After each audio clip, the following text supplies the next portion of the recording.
A black neighbor fixes a racist white woman's fence. She then goes to try and sue him. The morning sun filtered through the thinning branches of autumn trees, casting a dappled light on the debris scattered across the neighborhood. Marcus Williams stepped outside, inhaling the crisp air that followed the storm. Just yesterday, fierce winds had whipped through the streets, uprooting branches and tossing debris like confetti.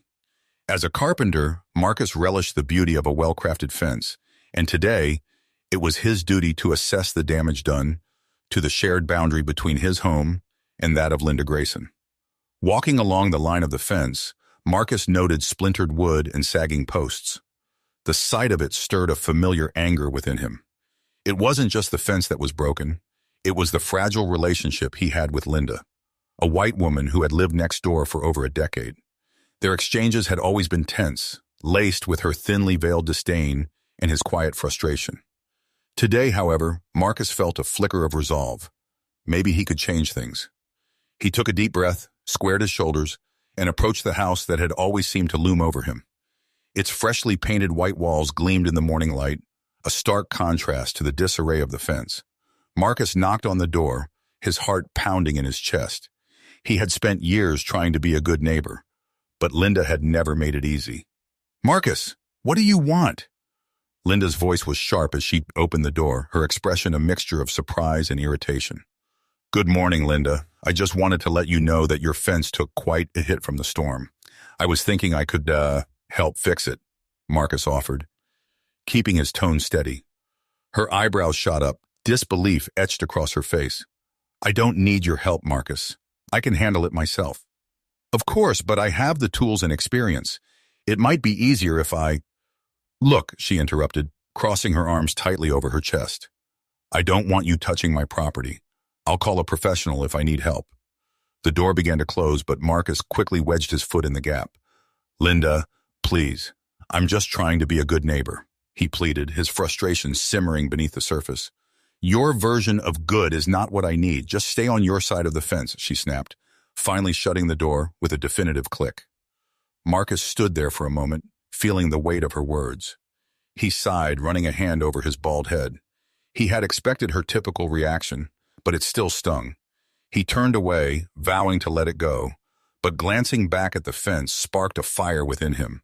He could fix the fence, even if it meant doing it without her blessing. Returning to his workshop, Marcus gathered tools and materials. He felt a mixture of determination and resentment as he loaded his truck.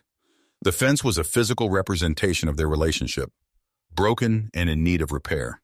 As he drove the short distance back to the fence, he reminded himself of the community he valued, the people he wanted to help, and the legacy of craftsmanship he wished to uphold. The sun climbed higher as he worked, pulling nails and replacing boards. Sweat trickled down his back, mingling with the tension in his shoulders. He was lost in the rhythm of his work when a voice interrupted him. "Hey, what do you think you're doing?" Linda stood at the edge of her property, hands on her hips, a furious expression on her face. "I'm fixing the fence," Marcus replied, trying to keep his voice calm. "You can't just do that without my permission.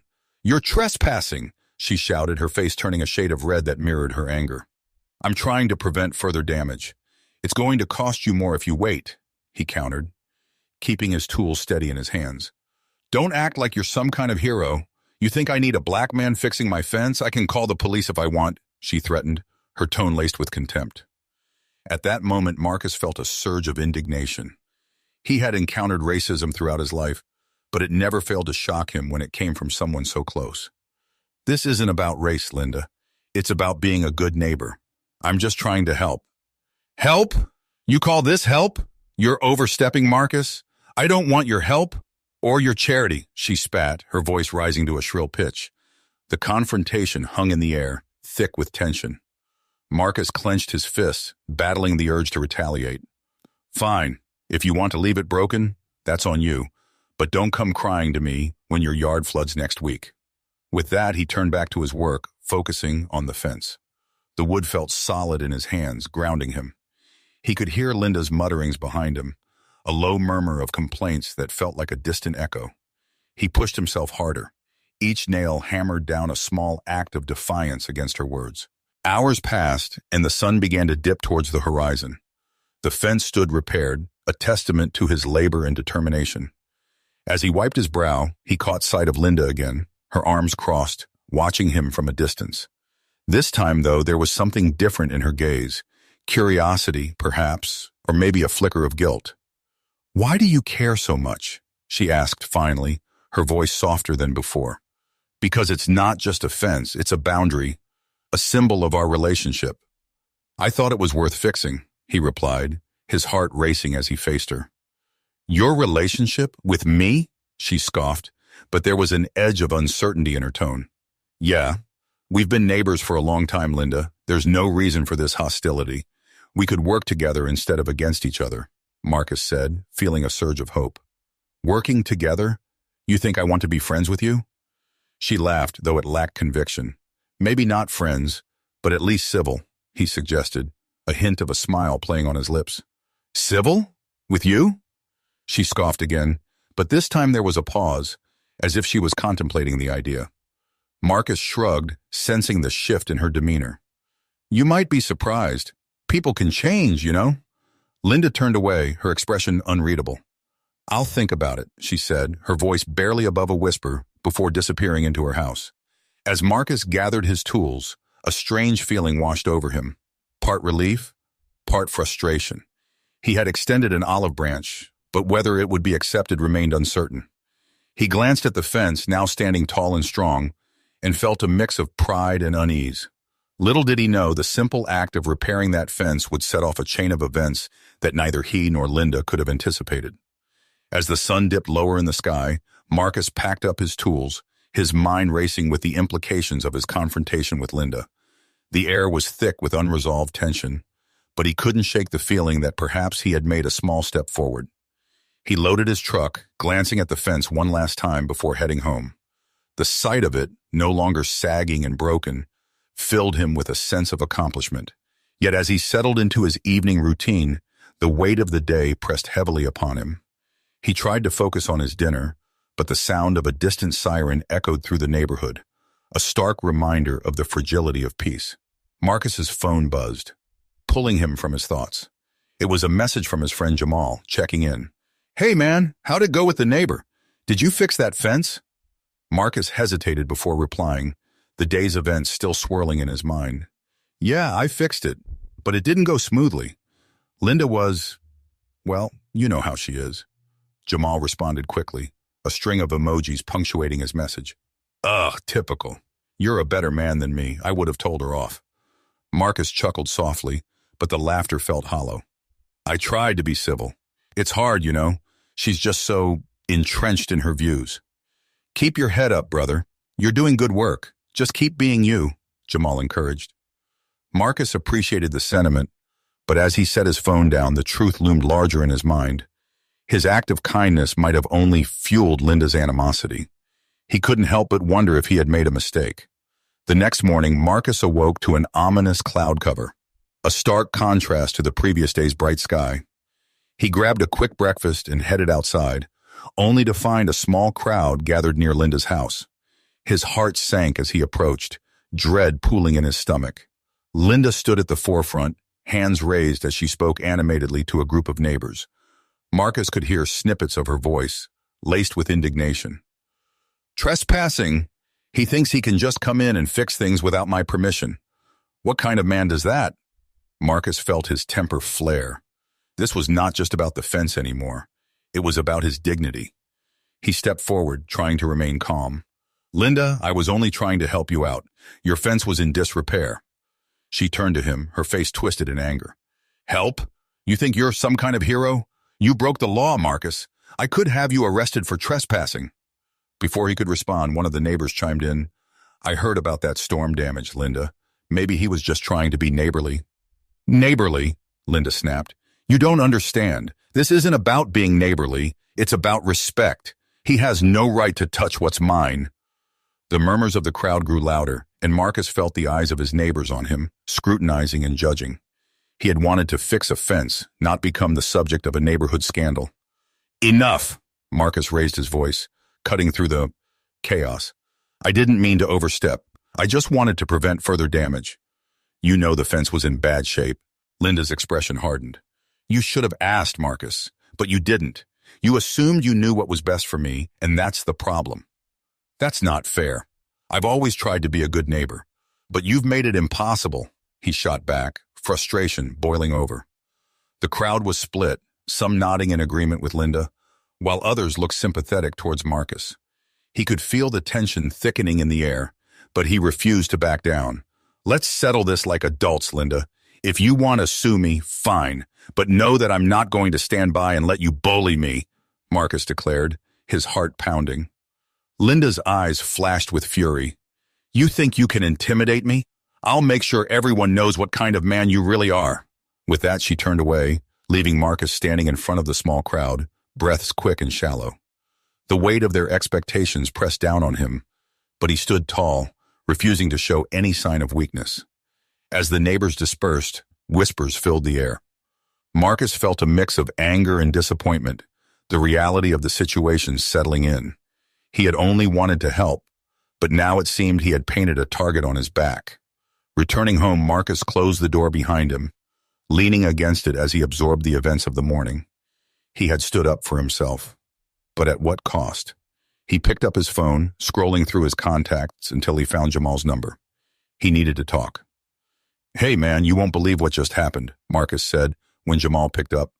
Tell me, Jamal urged. Linda's stirring up trouble. She's telling everyone I trespassed and is threatening to sue me. What? Why would she do that? Jamal asked, incredulous. I don't know. I just tried to be a good neighbor. I fixed her fence and now I'm the bad guy. Marcus sighed, frustration seeping into his words. Damn, bro, that's messed up. You think she's really going to go through with it? Jamal questioned. I don't know, but it feels like she wants to make an example of me. I'm just a black man trying to help. And she's turned it into a witch hunt, Marcus replied, the weight of the world pressing down on him. Listen, just keep your head down for now. Don't give her any more ammunition. We can figure this out, Jamal said, trying to soothe his friend. Yeah, okay. I want to fight back, you know? Marcus responded, his voice heavy with determination. Fight back by not fighting. Just keep doing your thing, man. Don't let her get to you. You know who you are, Jamal reminded him. As Marcus hung up, he felt a spark of resolve reignite within him. He wouldn't let Linda's actions define him. He would continue to work hard, to be a part of the community, and to uphold the values he believed in, no matter how difficult it became. Days passed, and the tension between Marcus and Linda simmered, a constant undercurrent in their interactions. Neighbors avoided eye contact with Marcus, and whispers followed him as he worked on his projects. He felt the isolation creeping in, but he stayed focused on his work, determined to rise above the turmoil. Then, one afternoon, Marcus received a letter in the mail. It was from Linda's attorney, outlining the accusations against him and a demand for damages. The document felt heavy in his hands, like a weight that threatened to crush him. He paced his living room, reading and rereading the letter, disbelief coursing through him. How had things escalated to this point? He knew he had to confront Linda, but the thought of facing her again filled him with dread. Finally, he gathered his courage and knocked on her door. The moment it swung open, he felt an electric charge in the air. Marcus, Linda said, surprise flickering across her face. Can we talk? He asked, his voice steady. She hesitated but eventually stepped aside, allowing him in. The room was filled with an uneasy silence, the tension palpable. I got your letter, Marcus began, his heart racing. I don't understand why you'd take it this far. Because you need to understand that actions have consequences, Linda replied, a touch of defiance in her voice. Consequences? I was trying to help you. I didn't mean to trespass, Marcus said, frustration bubbling to the surface. You didn't respect my boundaries, and now I need to make that clear, she retorted, crossing her arms. Making it clear by threatening me? That's not how this works, Linda, Marcus shot back, his anger rising. They stood face to face, the air thick with unresolved emotions. Maybe it's time for both of us to reconsider our views. I didn't mean to overstep, but you can't keep pushing me away, Marcus said, his voice softening. Linda's expression faltered for a moment, confusion flickering in her eyes. You really think we can just fix this? Maybe not fix it, but we can at least try to understand each other, he replied, feeling a glimmer of hope in the darkness. Their eyes locked, and for the first time, Marcus saw a hint of vulnerability in Linda's gaze. Perhaps this confrontation could lead to something different. But before either could respond, the moment shattered with the sound of a siren wailing nearby, pulling them back into the reality of their situation. The fight was far from over. The following week felt like a blur of tension and uncertainty for Marcus. The letter from Linda's attorney weighed heavily on his mind, and he found it difficult to concentrate on his work. Each hammer strike echoed the dread that hung in the air, and the whispers of the neighbors followed him like shadows. It was as if the entire community had taken sides, and Marcus felt increasingly isolated. One afternoon, he sat in his workshop, the sunlight streaming through the windows, illuminating dust motes that danced in the air. He was trying to focus on a simple dining table he was building, but his thoughts kept drifting back to Linda. The confrontation at her house replayed in his mind like an old film, each frame a reminder of their shared history, filled with unspoken words and misunderstandings. Just as he was about to lose himself in frustration, his phone buzzed on the workbench, cutting through the silence. It was Jamal again, checking in. "Yo, how's it going, man?" Jamal asked when Marcus answered. "Not great, honestly. It's like I'm walking around with a target on my back," Marcus admitted, feeling the weight of his words. "Have you talked to anyone else about this? Maybe get some support from the community?" Jamal suggested, his tone encouraging. "Support? From people who are siding with Linda? I don't think so," Marcus replied, bitterness creeping into his voice. "Look, you can't let her win. You need to find allies, people who see you for who you are, not who she says you are," Jamal urged. "Yeah, I know, but it's hard when every time I step outside, I feel like I'm being judged," Marcus said, running a hand over his face. Jamal paused for a moment, then said, "Why not hold a community barbecue? Get people together, show them who you really are. It could help clear the air." Marcus considered the idea, the flicker of hope sparking in his chest. "You really think that would work?" "Absolutely. You're a great cook and people love good food. Just invite everyone. Make it a fun day. It's hard to hate someone you're sharing a meal with," Jamal encouraged. "All right, maybe I'll give it a shot," Marcus replied, feeling a sense of determination easing. After hanging up, Marcus set to work planning the barbecue, his mind racing with ideas. He envisioned a day filled with laughter, good food, and an opportunity to reconnect with his neighbors. This would be his chance to show them that he was not the villain Linda painted him to be. The next few days passed in a flurry of preparation. Marcus spent hours at the grocery store, buying marinated meats, fresh vegetables, and all the essentials for a successful barbecue. He crafted invitations, hand-delivering them to each house on the block, including Linda's. He wasn't naive enough to think this would solve everything, but he wanted to reach out, to show that he was still willing to build a bridge, even if it felt like a shaky one. On the day of the barbecue, the sun shone brightly, casting a warm glow over the neighborhood. Marcus set up his grill in his backyard, the smell of marinated chicken and ribs wafting through the air as he flipped burgers and tossed vegetables onto the flames. He decorated the yard with string lights and colorful tablecloths, creating an inviting atmosphere. As the clock ticked closer to the start time, Marcus felt a wave of anxiety wash over him. Would anyone actually show up? Would Linda come? He had put himself out on a limb, and now all he could do was wait. The first guests arrived, a friendly couple from down the street who had always been kind to him. They greeted him with smiles and compliments about the food. Gradually, others trickled in, and soon the backyard was filled with laughter and chatter. Marcus felt a sense of relief, the tension in his shoulders easing. But as the crowd grew, so did his apprehension. Where was Linda? He kept glancing toward her house, half expecting her to appear with that familiar scowl. Just as he was beginning to feel hopeful, he spotted her walking towards him. "Marcus?" she called, her tone flat as she approached. "Linda," he replied, forcing a smile despite the knot in his stomach. "Looks like you went all out for this," she said, her eyes scanning the setup. "I figured it was a good way to bring everyone together," Marcus responded, trying to keep the conversation light. She shrugged, her expression unreadable. "I suppose it's nice to see the neighbors enjoying themselves." Just then, a group of neighbors gathered around, drawn by the smell of the food. They welcomed Linda and invited her to join in, but she hesitated, glancing back at Marcus. "Come on, Linda. There's plenty of food. Don't be shy," one of the neighbors urged, waving her over. With a reluctant sigh, Linda stepped closer. Fine. Just for a bit, she mumbled, crossing her arms as if trying to protect herself from the warmth of the gathering. As the barbecue continued, Marcus found himself moving between groups, flipping burgers and chatting with everyone. He felt a sense of camaraderie, the laughter echoing in the air, distracting him from the undercurrent of tension with Linda. But as the sun began to set, the atmosphere shifted. A few neighbors approached Marcus, their faces serious. One of them, an older gentleman named Mr. Thompson, cleared his throat. "Marcus, can we talk for a moment?" "Sure, what's up?" Marcus asked, concern creeping into his voice. "Look, we've all heard about the situation with Linda. Some of us feel like we should support you," Mr. Thompson said, glancing over his shoulder at Linda, who was standing off to the side, arms still crossed. Marcus's heart raced. "You mean you're willing to stand with me?" "Yeah, we know you're not the bad guy in this. We just need to make sure everyone knows it too," another neighbor chimed in. "Thank you.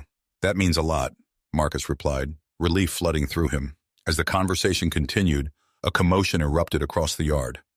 Linda had overheard their discussion and marched over, her face a mask of anger. "What's going on here?" she demanded. "Just talking about the neighborhood, Linda," Mr. Thompson replied calmly. "Talking about me, you mean? I can't believe you'd take his side after everything," Linda shot back, her voice rising. "What do you expect, Linda? You've made it a personal matter," Marcus interjected, trying to keep his voice steady. "Don't you dare twist this around. I'm just trying to protect my property and my rights," Linda seethed, her hands clenched into fists. "By threatening to sue me? That's not protection. That's intimidation," Marcus countered, feeling the tension escalate. "Enough!" Mr. Thompson raised his voice, trying to regain control of the situation. "This is supposed to be a friendly gathering. We need to keep it civil." "Civil? You think this can stay civil when he's stomping all over my boundaries?" Linda shot back, eyes blazing. "Maybe if you actually communicated instead of throwing around threats, we wouldn't be in this mess," Marcus replied, frustration boiling over. Linda's expression hardened, and for a moment they stood there, locked in a battle of wills. The crowd watched, a mix of curiosity and discomfort in their eyes. "Maybe it's time for you to reconsider what you're doing, Linda. You're not just hurting me, you're pushing away the entire community," Marcus said, his voice steady. Linda opened her mouth to respond, but instead she turned on her heel and stormed off, leaving behind a stunned silence. Marcus felt a mixture of triumph and dread. This wasn't over. It felt like just the beginning of an even larger confrontation. As the barbecue continued, the atmosphere shifted. Some neighbors approached Marcus, offering words of support. Others exchanged hesitant glances, unsure of how to proceed. "Thanks for standing up for yourself, man," one neighbor said, clapping him on the back. "We all need to feel safe here, and you deserve that." But as the night wore on, Marcus couldn't shake the feeling that the battle was far from won. He had made his stand, but he knew Linda would retaliate. After the last guest left, Marcus cleaned up, his mind racing. He had taken a step forward, but he could feel the storm brewing on the horizon. That night, as he lay in bed, he replayed the day's events in his mind. He had tried to reach out, to mend fences, but instead everything felt more fractured than before. The thought of Linda plotting her next move sent a chill down his spine. The next morning, Marcus awoke to a sense of unease. He brewed coffee, staring out the window at Linda's house, the quietness around them feeling heavy. Just as he settled down with his cup, there was a loud knock at his door. His heart raced as he wondered who it could be. He opened the door to find Jamal standing there. Concern etched on his face. "Hey, man, you good?" Jamal asked, stepping inside. "I don't know. I feel like I've stirred a hornet's nest," Marcus admitted, running a hand over his face. "I heard about the barbecue. It sounds like it got intense," Jamal said, crossing his arms.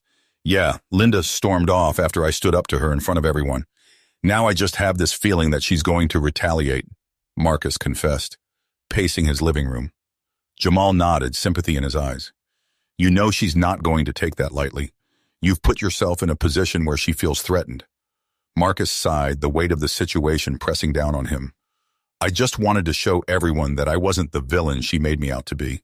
But now I feel like I've put a target on my back." Sometimes standing up for yourself means taking risks.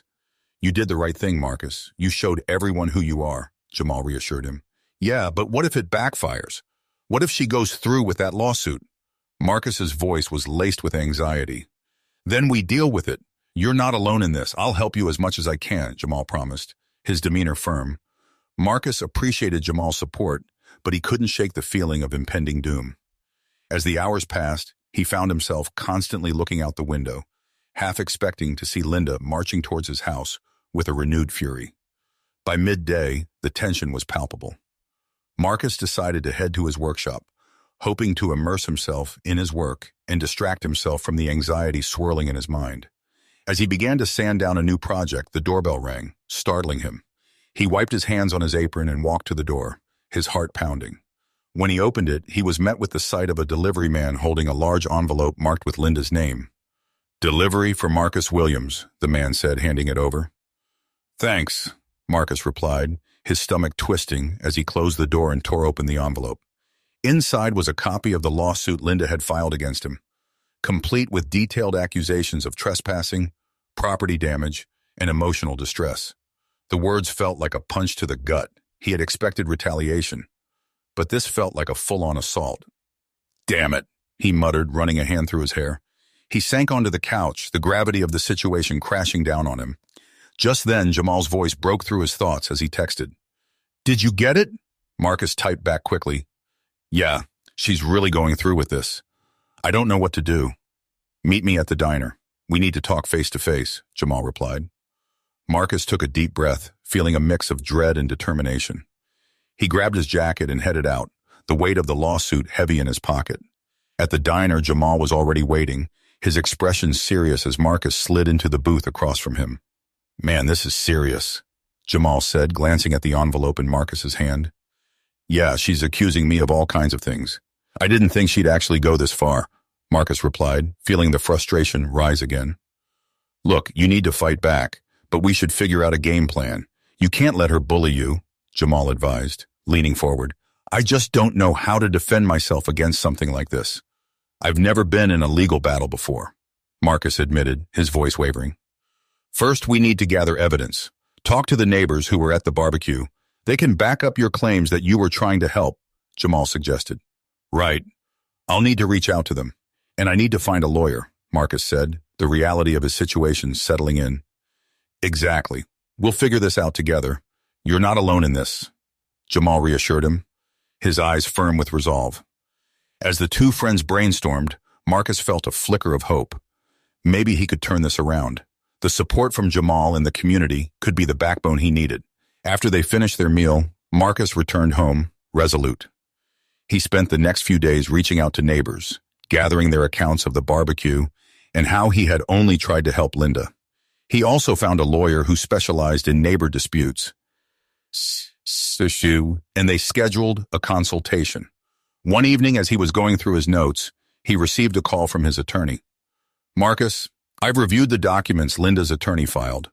There are some significant flaws in their claims, and I believe we have a solid case for you," the lawyer said, his tone reassuring. "Really? What do you mean?" Marcus asked, feeling a surge of hope. "For starters, her accusations of emotional distress are unfounded. You were merely trying to maintain the property, and the community support you've gathered shows that you acted in good faith," the lawyer explained. "That's a relief. I really didn't know how I was going to handle this," Marcus replied, feeling the tension in his shoulders ease slightly. "I'll send you a list of things we need to prepare for the hearing. Just stay organized, and we'll be ready," the lawyer said before ending the call. As Marcus hung up, he felt a renewed sense of determination. Linda might have thrown down the gauntlet, but he was ready to fight back. The day of the hearing arrived, and Marcus stood in front of the courthouse, anxiety bubbling within him. He wore a crisp shirt and slacks, trying to project confidence despite the turmoil inside. Jamal stood beside him, offering silent support. As they entered the courtroom, Marcus felt the weight of the situation settle heavily on his shoulders. He glanced around, seeing Linda sitting at the opposite table, her expression tight with determination. The tension in the air was palpable. The judge entered and called the session to order.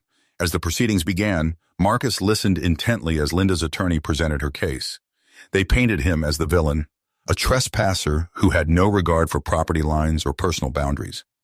Marcus felt anger swell within him, but he remained composed. Then it was his turn. With Jamal's support, Marcus stood before the judge, recounting the events leading up to the lawsuit. He spoke about his intentions, the barbecue, and the community's support. As he spoke, he could see a shift in the judge's demeanor, a flicker of understanding as he laid out the facts. When it was time for the neighbors to testify, Marcus felt a wave of gratitude wash over him. They stood up one by one, speaking about his character, his willingness to help, and how Linda's accusations seemed unwarranted. Each testimony reinforced Marcus's case, and he felt a sense of vindication. When the hearing concluded, Marcus and Jamal stepped outside, the weight of the world lifting off Marcus's shoulders. "I think we did it," he said, a smile breaking across his face. "I knew you could do it. You showed them who you are," Jamal replied, clapping him on the back. Marcus felt a sense of pride. He had faced Linda's intimidation head-on and come out stronger. But as he walked to his car, he couldn't shake the feeling that this wasn't over.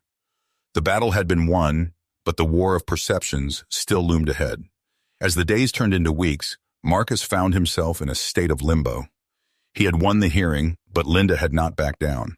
Instead, she had taken to social media, painting herself as the victim of a community that had turned against her. Rumors swirled, and the atmosphere in the neighborhood grew tense again. One evening, Marcus received a message from Jamal. "We need to talk. There's been some talk around the neighborhood about a confrontation." Marcus's heart sank. "What do you mean?" "Linda's spreading lies, and some neighbors are starting to believe her. We need to address this publicly," Jamal said. "Publicly? How?" Marcus asked, feeling the weight of the situation pressing down on him. "Hold another community meeting. Get everyone together. Clear the air. Don't let her control the narrative," Jamal suggested. Marcus hesitated but knew he couldn't allow Linda to dictate the story any longer. He agreed, feeling a mix of determination and fear. The next week, Marcus organized the meeting, inviting neighbors to his backyard once again. As he prepared, he felt the familiar knot of anxiety return. Would anyone show up? Would they believe him? On the night of the meeting, neighbors began to arrive, filling the yard with quiet conversation. Marcus stood at the front, his heart pounding in his chest as he faced the crowd. "Thank you all for coming. I know things have been tense between me and Linda. I want to address the rumors and clear the air," he began, his voice steady despite the butterflies in his stomach. As he spoke, he shared his side of the story openly, recounting the events that had led to the lawsuit, his feelings of betrayal, and his commitment to the community. He emphasized the importance of understanding and cooperation, urging everyone to look beyond the surface. When he finished, he opened the floor for questions. A few neighbors spoke, expressing their support, while others hesitated, still caught in the conflict. And then, to his surprise, Linda stood up. "I have something to say," she declared, her voice cutting through the murmurs. The crowd fell silent, all eyes on her. "I know I've made mistakes. I've let my fears and prejudices cloud my judgment," she started, her voice trembling slightly. Linda stood at the front of the gathering, the crowd's eyes glued to her as she took a deep breath, the weight of her words hanging heavily in the air. "I have something to say," she declared, her voice cutting through the murmurs. "I know I've made mistakes. I've let my fears and prejudices cloud my judgment." She glanced down, her fingers fidgeting with the hem of her shirt. "I thought I was protecting my property, but I see now that I was really just trying to protect myself from something I didn't understand." Marcus felt a mixture of surprise and skepticism. He had expected hostility, not this moment of vulnerability. The crowd watched breathless as Linda continued. "I let my assumptions about Marcus dictate my action," she said, her voice gaining strength. "I accused him of trespassing when all he was trying to do was help. I realize now that I let my prejudice get the better of me, and I regret that." A ripple of murmurs spread through the crowd, some neighbors exchanging glances of disbelief. Others nodded, their expressions softening as they processed Linda's admission. Marcus took a step forward, his heart pounding. "It takes courage to admit when you're wrong, Linda. I appreciate you saying that," he replied, feeling the tension in the air shift slightly. "We all have biases we need to confront. I know I do." Linda nodded, her eyes glistening. "I've been stuck in my own bubble for so long that I didn't see the bigger picture. I didn't realize how my actions affected not just Marcus, but the entire community." As she spoke, Marcus could see the genuine remorse in her eyes. They were no longer just neighbors locked in a bitter feud. They were two people standing on common ground, trying to navigate their differences. Maybe we can work together to rebuild this community, Marcus suggested, his voice steady. We need to understand each other better. I think if we hold more gatherings like this, we can foster a sense of unity. The crowd murmured in agreement, and Marcus felt a wave of hope wash over him. Perhaps this was the turning point they had both needed. I'd like to host a community project, Linda said, surprising everyone. Maybe we could work together on a neighborhood garden or something similar. It would give us a chance to interact and understand each other better. That's a great idea, Marcus replied, feeling a surge of excitement. Gardening could be a wonderful way to bring people together and create something beautiful for everyone to enjoy. The atmosphere in the backyard began to shift, laughter and conversations bubbling up again as neighbors began to discuss ideas for the project. The tension that had once loomed over them seemed to dissipate, replaced by a sense of camaraderie and purpose. As the meeting wrapped up, Marcus approached Linda, who was still surrounded by a group of neighbors. "Thank you for stepping up and being honest," he said, his voice sincere. "I know it wasn't easy." Linda smiled, albeit sheepishly. "I felt like it was time to stop hiding behind my walls. I want to do better, Marcus. I really do." "Let's hold each other accountable," he suggested, feeling a sense of relief wash over him. "We can help each other grow." The weeks that followed were filled with planning and collaboration. Linda and Marcus worked together to develop the community garden project, bringing neighbors together in a way they hadn't experienced before. They held meetings, shared ideas, and organized workdays where everyone pitched in to build raised beds, plant flowers, and cultivate vegetables. As they dug in the soil, the layers of their past conflicts began to peel away. Marcus learned about Linda's upbringing and the fears that had shaped her views. Linda listened to Marcus's experiences, understanding the struggles he faced as a black man in a predominantly white neighborhood. During those moments, they forged an unexpected friendship. The garden became a symbol of healing, a shared space where they could cultivate not only plants but also understanding and trust.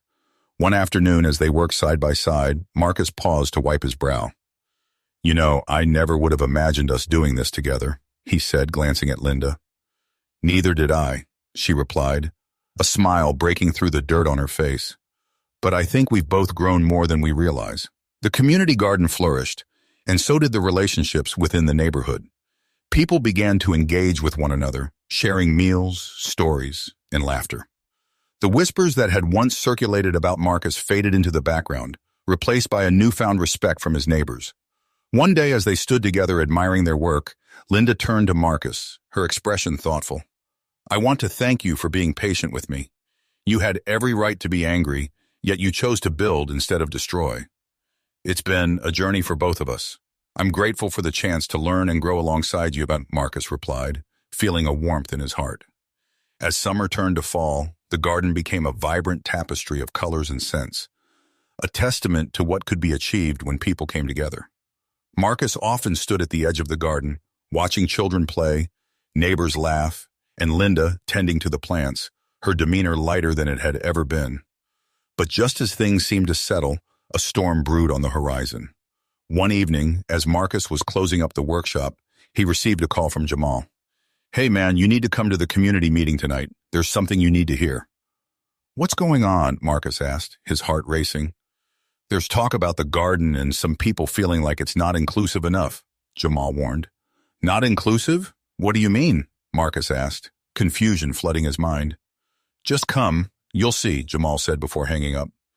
Tension gripped Marcus as he drove to the meeting, the joy of the garden suddenly overshadowed by uncertainty. He arrived at the community center, the room filled with neighbors, some of whom he recognized, but others were unfamiliar. The mood was palpable, a mix of excitement and apprehension. As the meeting began, Marcus listened intently as some neighbors expressed their concerns. "We appreciate the effort you've put into the garden, but it feels like it's just for a select few," one neighbor said, their voice firm. "We want to make sure everyone feels welcome." Marcus's heart sank. Had all their hard work been overshadowed by misunderstandings? Linda stood up, her expression resolute. "I understand your concerns, and I'm committed to making this garden a place for everyone. We need to listen to each other and ensure that every voice is heard." The room buzzed with conversation, and Marcus could feel the tension rising again. He stood up, taking a deep breath. I want to add to what Linda said. It's important that we recognize that while we started this project, it belongs to the whole community. We need to make sure everyone feels included and valued. As voices began to clash, Marcus felt the familiar anxiety creeping back in. He had worked so hard to cultivate a sense of unity, but now it felt like they were back at square one. Maybe we could hold a community brainstorming session, Linda suggested, trying to regain control of the discussion. We can gather ideas from everyone and make adjustments to the garden that reflect our diverse community. The idea caught on, and slowly the tension began to ease. They agreed to organize a meeting where everyone could voice their thoughts, and Marcus could feel a glimmer of hope returning. As he left the meeting, he glanced at Linda, who was speaking with some neighbors. He felt a sense of gratitude for the partnership they had formed. They were no longer just two neighbors locked in conflict. They were allies, striving to make their community better together. But as Marcus drove home, he couldn't shake the feeling that the road ahead would be rocky. He had faced challenges before, but this time felt different. The stakes were higher, and the need for understanding was greater than ever. As he pulled into his driveway, he took a deep breath, feeling the weight of what lay ahead. He had fought hard to build something meaningful, and he was determined not to let it slip away. The next chapter of their journey was just beginning, and Marcus was ready to face whatever came next. Not alone, but with the support of his community behind him. The day of the community brainstorming session arrived, and Marcus stood at the edge of the garden, his heart racing with anticipation. He had spent the previous evening preparing for this meeting, reaching out to neighbors he hadn't spoken to in years, and gathering ideas to ensure everyone felt included. This was a pivotal moment, not just for the garden, but for the future of their community. As he set up chairs in a circle, he couldn't help but feel a sense of hope. The sun shone brightly, illuminating the vibrant colors of the flowers they had planted together. He glanced around, taking in the laughter of children playing nearby, the smell of fresh soil, and the sight of neighbors arriving, some with snacks and ideas in hand. Linda approached, carrying a clipboard and a smile. "Ready for this?" she asked, her enthusiasm infectious. "More than ready. Let's make this a day to remember," Marcus replied, feeling energized by her presence. As the meeting began, Marcus welcomed everyone, thanking them for coming.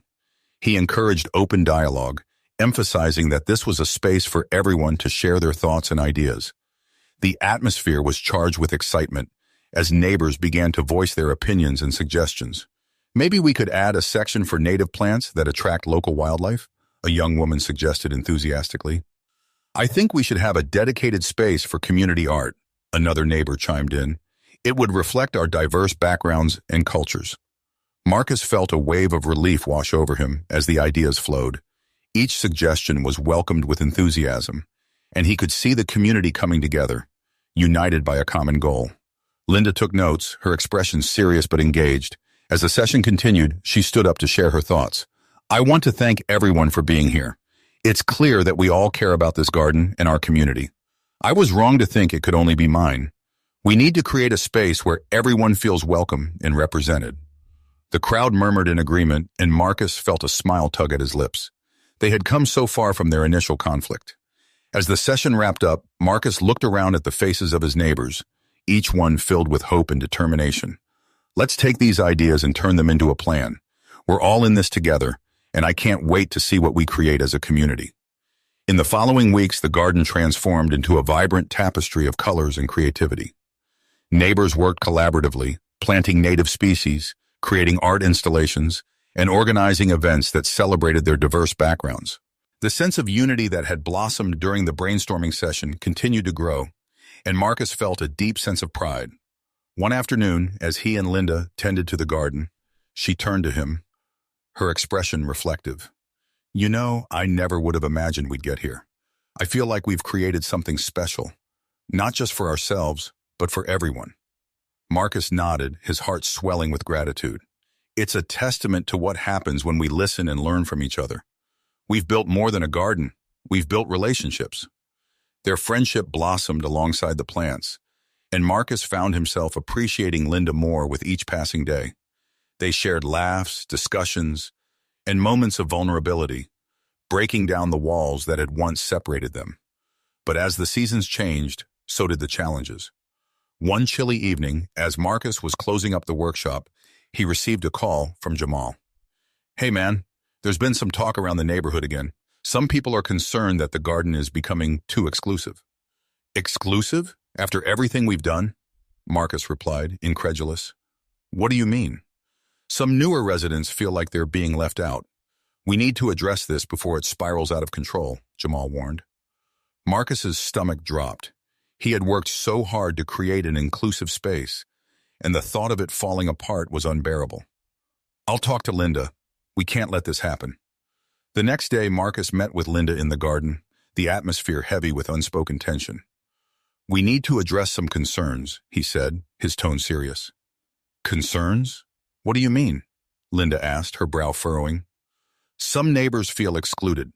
They think we've created a space that favors certain people over others," Marcus explained, feeling the gravity of the situation. Linda sighed, running a hand through her hair. "I thought we were doing well. I didn't realize there were still issues." "Neither did I, but we need to listen to everyone's voices and ensure we're not unintentionally pushing anyone away," Marcus urged. "Okay, let's hold another meeting. We can invite everyone and discuss how we can make the garden truly inclusive," Linda suggested, her determination returning. As they organized the meeting, Marcus felt a renewed sense of purpose. They reached out to neighbors, inviting everyone to share their thoughts. The day of the meeting arrived, and Marcus stood at the front, ready to face the crowd once again. As neighbors filed in, he felt a mix of anxiety and hope. He welcomed everyone, acknowledging the concerns that had surfaced. "We've built something beautiful together, but we need to make sure it reflects all of us. I want to hear your thoughts on how we can make the garden more inclusive." The discussion that followed was passionate and heartfelt. Neighbors shared their experiences and concerns, and Marcus felt a sense of connection growing among them. They brainstormed ideas, focusing on how to create spaces that celebrated diversity and invited participation from everyone in the community. By the end of the meeting, they had developed a comprehensive plan that included community workshops, art projects, and initiatives to involve all residents, regardless of how long they had lived in the neighborhood. As the meeting concluded, Marcus and Linda exchanged smiles, a sense of relief washing over them. They had faced yet another challenge and come out stronger on the other side. Weeks turned into months, and the garden thrived, both in its physical beauty and in the relationships it fostered. New residents began to participate, bringing fresh ideas and perspectives, enriching the community even further. One sunny afternoon, as Marcus stood in the garden, watching children play and neighbors mingle, he felt a profound sense of fulfillment. He had not only fought for his place in this community, but had also helped create a space where everyone felt welcome. Linda approached him, her expression warm. "We did it, Marcus. Look at what we've created together." He nodded, feeling a sense of pride swell within him. "It's more than I ever imagined. We've built a community." As they admired the blooming flowers and vibrant artwork, Marcus realized that he had learned significant lessons throughout this journey. It wasn't just about fixing a fence or overcoming prejudice. It was about the power of connection, understanding, and growth. In that moment, he knew that their work was far from over. They would continue to face challenges, but they were no longer alone. They had forged bonds that would withstand the tests of time and adversity. As the sun began to set, casting a golden glow over the garden, Marcus felt a wave of gratitude. He had come full circle, from conflict to cooperation, and was ready to embrace whatever challenges lay ahead. You've made it to the end. If you enjoyed this story, I am confident that you'll love the next one appearing on the screen now. Don't forget to subscribe to the channel, and please give this video a like. I'll see you in the next one. I'll see you in